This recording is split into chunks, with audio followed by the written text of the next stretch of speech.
Kama ni mfugaji wa nguruwe na kwa bahati umekutana na hii video, basi na kuomba uweke kila kitu pembeni, chukua kalamu na karatasi ili uweze kujifunza na kuelewa hiki kitu ambacho nitakufundisha kwa siku ya leo, kwa sababu ni kitu cha msingi na cha muhimu sana. Hivi karibuni, siku chache hizi zilizopita, nimekuwa nikipokea simu nyingi sana kutoka kwa wafugaji wa nguruwe, na wengi wakisema kwamba wamepata vifo vya nguruwe makundi kwa makundi, na wengi wamehusisha hiyo changamoto na swine fever au homa ya nguruwe. Nikaona kwa kuwa hiki ni kitu ambacho kwa sasa nimekuwa nikiulizwa, sasa leo nataka nizungumzie swine fever au homa ya nguruwe. Kwanza utaweza kuifahamu ni kitu gani au ni shida gani, ni tatizo gani. Utaweza kufahamu jinsi ambavyo inaambukizika, utaweza kufahamu dalili, lakini cha muhimu hasa nitakuelekeza namna ya kuweza kujikinga, kwa sababu huu ugonjwa hauna tiba wala hauna dawa. Ninachokusii twende pamoja uweze kujifunza, lakini pia uweze kufahamu kitu ambacho nimekuandalia kwa siku ya leo. Cha msingi tu, chukua kalamu na karatasi, kaa sehemu tulivu, uweze kula madini haya. Lakini cha msingi pia, kama bado hujafanya kusubscribe, fanya kusubscribe channel hii, kwa sababu tunapoendelea nitaendelea kukupa madini na elimu nyingi sana kuhusiana na ufugaji na kilimo kibiashara.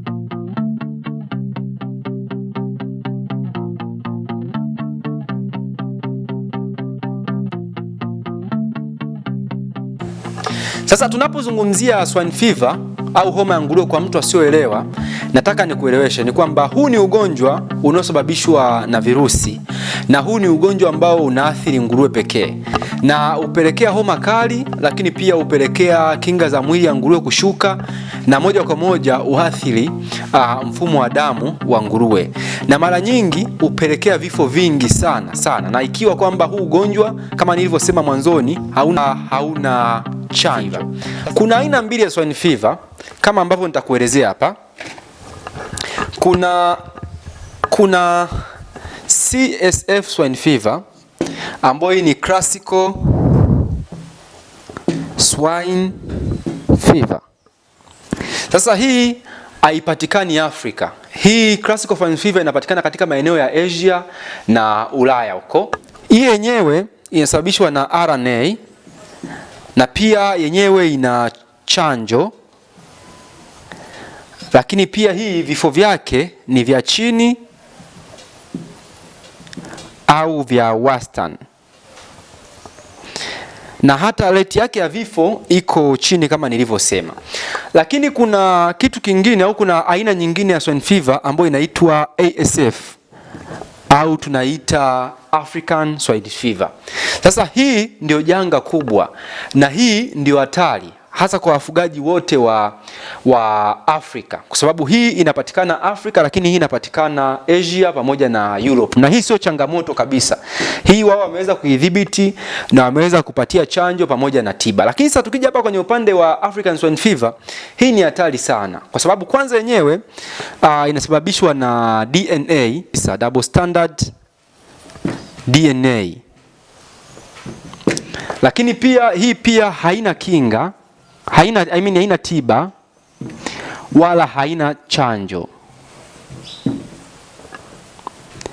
na rate ya vifo vyake ni kati ya 90% hadi 100%. Sasa hii ndio hatari, na hii ndio swine fever ambayo inaathiri katika maeneo mengi ya Afrika.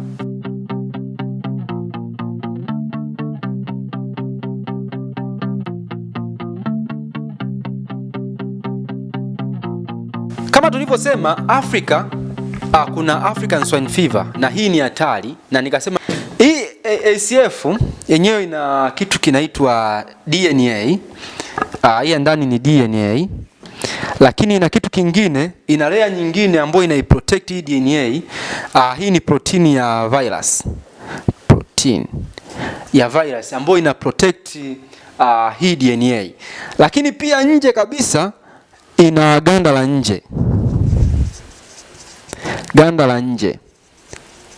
Sasa hii inaifanya hii DNA yake iwe very strong au iwe na nguvu sana. Pale inapoingia kwenye seli ya mnyama au seli ya nguruwe ni ngumu sana kuweza kufikiwa, na mwisho wa siku inaweza kuleta madhara makubwa, kwa sababu kama unavyoweza kuona hili ganda nje na protect hii protein ya DNA ya virus, lakini pia hii paka uje ufikie hii DNA yake kuiathiri au kuweza kuidhibiti ni ngumu sana, kwa sababu iko very strong.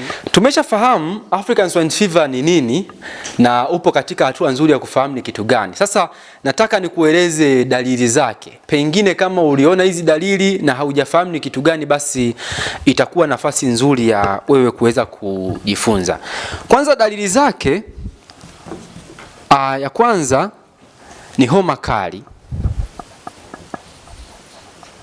Hapa nguruwe anakuwa na homa kali, na hata ukimshika basi unaweza ukaanza kuona kwamba joto yake imeongezeka sana. Lakini kitu cha pili pia, kukosa hamu ya kula. Unaona nguruwe wako anakuwa hana hamu ya kula, appetite imeshuka, ukilinganisha na jinsi ambavyo walivyokuwa nakula mwanzo au kulinganisha na uhalisia, basi unaanza kuona hamu yake imeshuka sana. Lakini kitu cha tatu ni kujitenga au kukosa raha. Ukiona hii dalili pia inaweza ikawa ni chanzo ni dalili kukudhibitishia hicho. Lakini kitu kingine ni kuharisha au kutapika damu. Na dalili nyingine, madoa. Utaanza kuona madoa yanakuwa ni mekundu au zambarau, na hasa katika maeneo ya masikio. Ukiangalia katika masikio, kwenye tumbo, miguuni, utaanza kuona madoadoa ya rangi hiyo. Lakini nyingine pia utaanza kuona vifo kati ya siku 2 hadi 10. Hapa rate ya vifo itaanza kuongezeka. Kwa hiyo wewe kama ni mfugaji na umeanza kuona hizi dalili zinajitokeza kwa pamoja, basi chukulia ni swine fever. Hata kama sio swine fever, basi paka pale itakapodhibitishwa na daktari kwamba ni kingine, ili wewe kuweza kuwa salama, kwa sababu kama nilivyosema kwamba haina chanjo wala tiba. Kwa hiyo inaweza ikawa ni ngumu sana wewe kuweza kupata tiba, kuweza kupata usaidizi pale unapochukulia poa. Kwa hiyo ukiona hizi dalili zinajitokeza kwa wakati mmoja, wewe chukulia ni swine fever na uanze kutafuta usaidizi mapema. Sasa African Swine Fever, changamoto yake ni kwamba ni ugonjwa ambao unaenea kirahisi sana, na pengine inaweza ikawa inaenea kwa namna ambayo hata wewe uweze ukafikiria.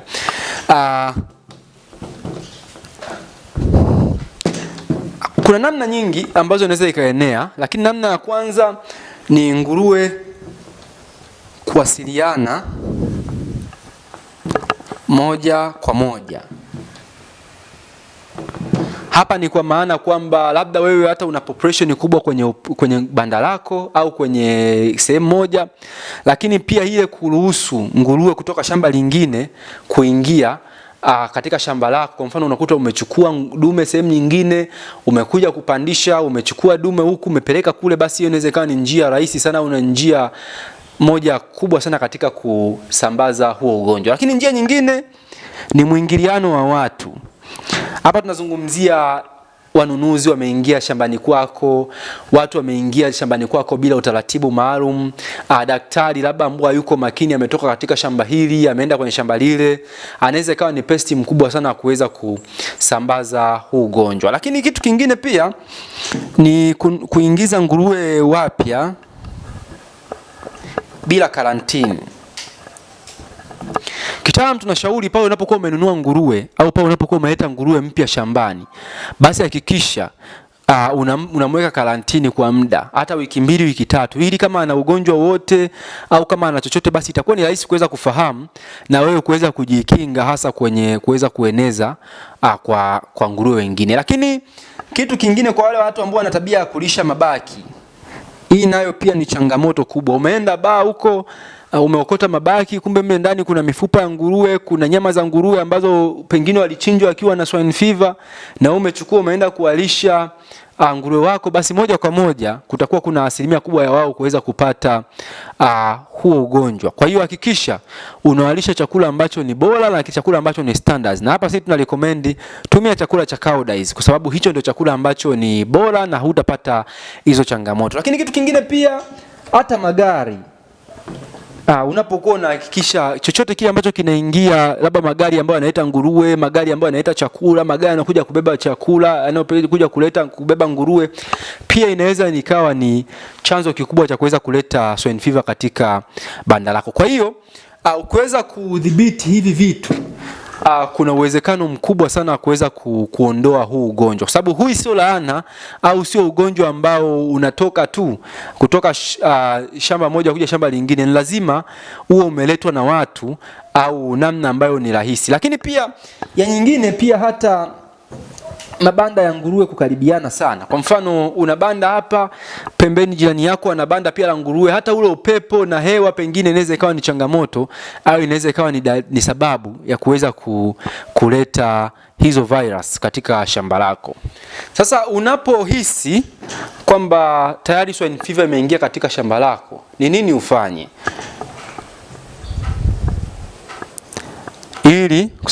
Ili uweze kuwa salama zaidi, lakini pia uweze kuwaweka watu wengine salama, kwa sababu ni muhimu hata kama umpata changamoto, basi ni vyema kuweza kuwa chanzo cha taarifa au chanzo cha watu wengine kutoendelea kupata changamoto. Kwanza, cha kwanza ni muhimu sitisha shughuli za shamba.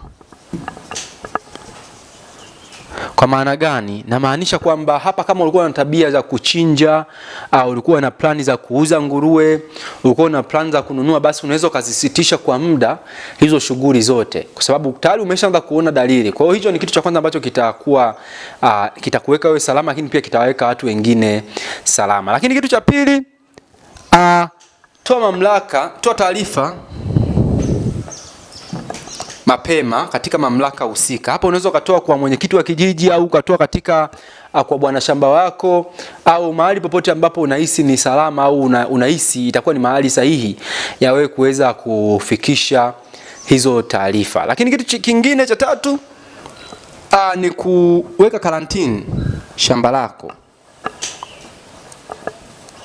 Hakikisha pia umeweka karantini. Kwa maana gani?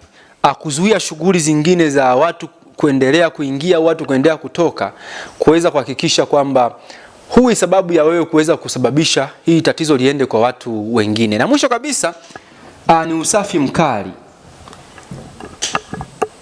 Hapa tunasemea biosecurity. Hapa hakikisha unatumia disinfectant shambani kwako, unafanya usafi wa hali ya juu kila sehemu. Hakikisha mabanda yote umeyasafisha, hakikisha umetumia disinfectant ambao ni nzuri, na hakikisha umefanya ule usafi ambao ni wa vivid kabisa, kwa sababu kama ninavyokuambia, hii ni ugonjwa ambao unasababishwa na virus. Na virus tunafahamu kazi yake. Virus haifi. Kwa hiyo virus inaendelea kuwa duplicated. Kwa hiyo cha msingi hakikisha unafanya usafi wa kina kabisa kuhakikisha kwamba unaondoa hizi virus katika shamba lako. Kwa kumalizia tu ni kwamba kama nilivyosema awali, huu ugonjwa wa African Swine Fever hauna chanjo, hauna dawa wala hauna tiba.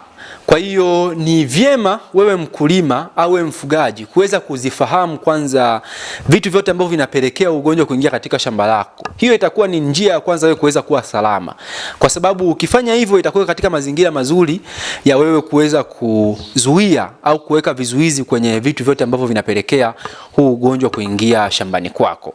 Lakini kitu kingine ni kufanya usafi wa hali ya juu kama nilivyosema awali, au biosecurity. Tunaposema usafi wa hali ya juu, hakikisha unaweka ratiba nzuri ya usafi bandani kwako na shambani kwako katika kila eneo. Hakikisha nguruwe wako unawaosha vizuri, hakikisha wafanyakazi wako wanavyoingia mle basi wako katika mazingira safi, hakikisha mazingira yote ya banda lako yako safi. Na tunaposema usafi tu, hatuzungumzii kutumia sabuni au hatuzungumzii kutumia maji pekee. Hapana, hakikisha pia unatumia disinfectant au viua wadudu. Hivi vitakusaidia sana wewe kuweza kuhakikisha shamba lako liwe katika hali ya usafi, kwa sababu kama tunafahamu huu ugonjwa unasababishwa na virusi, na hii virusi ukiwa msafi, basi kuna namna unaweza ikawa ni rahisi wewe kuweza kuhakikisha haviingii katika shamba lako. Lakini kitu kingine pia ni kuhakikisha unaweka karantini nguruwe wapya. Kama nilivyosema awali, hakikisha unaweka karantini hasa siku 21 hadi 30 kabla ya nguruwe kuweza kujichangamana na nguruwe wengine. Umenunua nguruwe mpya, umeleta nguruwe mwingine shambani, basi hakikisha hicho ni kitu ambacho umekizingatia.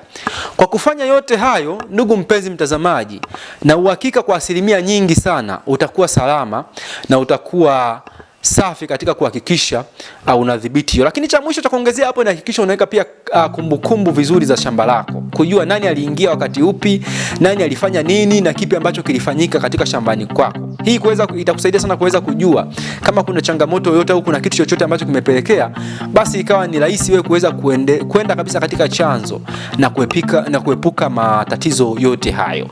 Ni tumaini langu mpaka hapa wewe mfugaji ambaye tayari ulipata ugonjwa na ambaye hukupata, basi upo katika hatua nzuri sana ya kuweza kujikinga na hasa kuzuia wakati mwingine usiweze kupata hii changamoto. Mimi ninachokukumbusha tu, kama una swali lolote weka hapo chini na sisi tuko tayari kuweza kukujibu. Lakini pia kama unataka kujifunza na kupata maelekezo na elimu zaidi kuhusiana na kilimo na ufugaji hata kwenye upande wa nguruwe, basi hapa chini kuna utaratibu wa kujiunga na group letu la mafunzo. Ukijiunga basi huko utaweza kupata elimu ya kina ambayo itakuwezesha wewe kuwa mfugaji mkubwa na mkulima mwenye tija.